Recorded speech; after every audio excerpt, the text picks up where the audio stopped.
The thing about power, Tony, you're always teaching that, of course, that is something that's taught in the man box, that men have to be powerful, they have to be successful, they have to be dominating.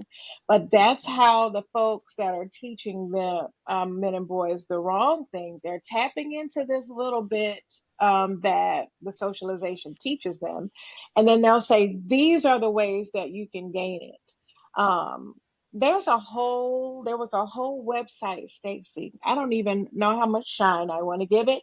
That was actually teaching young boys how to sexually assault women. Oh my Yes. God. Wow. Based upon this false notion of power. When I think about my own life, I shared with you that my ex-husband shot me multiple times. You don't just wake up one day to get shot by your husband. There were things that I endured from childhood leading me up Mm. to that moment. But there was one, I remember the first time that I was physically assaulted by someone, and I was a teenager. Okay. I'm 16 years old. He's 16 years old. He physically and sexually assaulted me.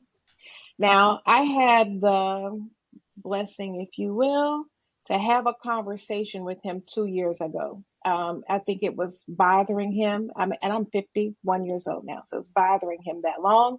He made every effort to find me and reach out to me. And this is what he said.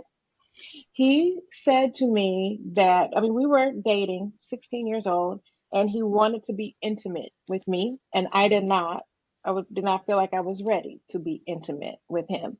So he took that request to his uncle, and he's like, "Yeah, this girl, I like her.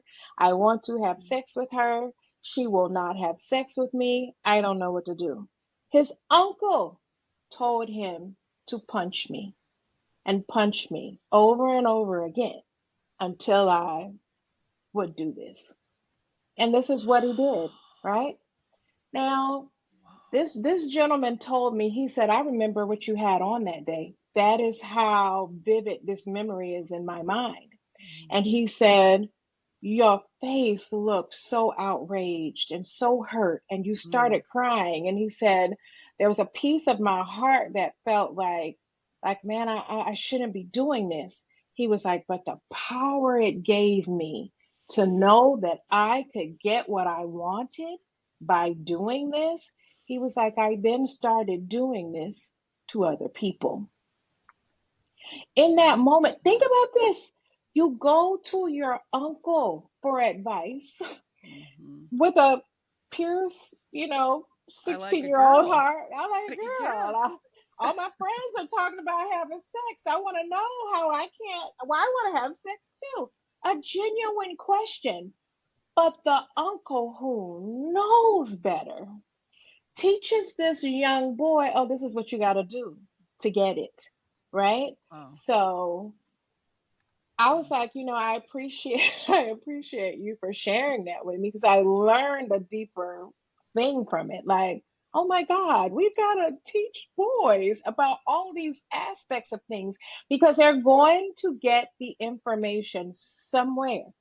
And Mm-hmm. somewhere that they get it may not be a great place. And then what are you doing? You're setting a precedent for him to hurt other women and girls. You're setting Mm-hmm. a precedent for him to be arrested, for him to have lifelong Mm-hmm. consequences from an honest inquiry. Mm. That is powerful. And one of the things I'm taking away is, believe it or not, hope, Mhm. because his humanity is in there. It was in Yes. there at the time, and it's been with him ever since. That just gave me a chill, Hmm. because your face and what you were, he cared, he liked you, and Hmm. what you experienced stayed with his humanity. So Hmm. I see the work, let's just say, of women requires massive amounts of digging deep to find empathy and forgiveness Hmm. for the wholeness and humanity that resides within men, despite what it looks like. Right? Is this a leap of Yeah. faith that we as women need to take in this moment? Hmm. And also for women and men to take this call Yes. seriously, urgently in this moment.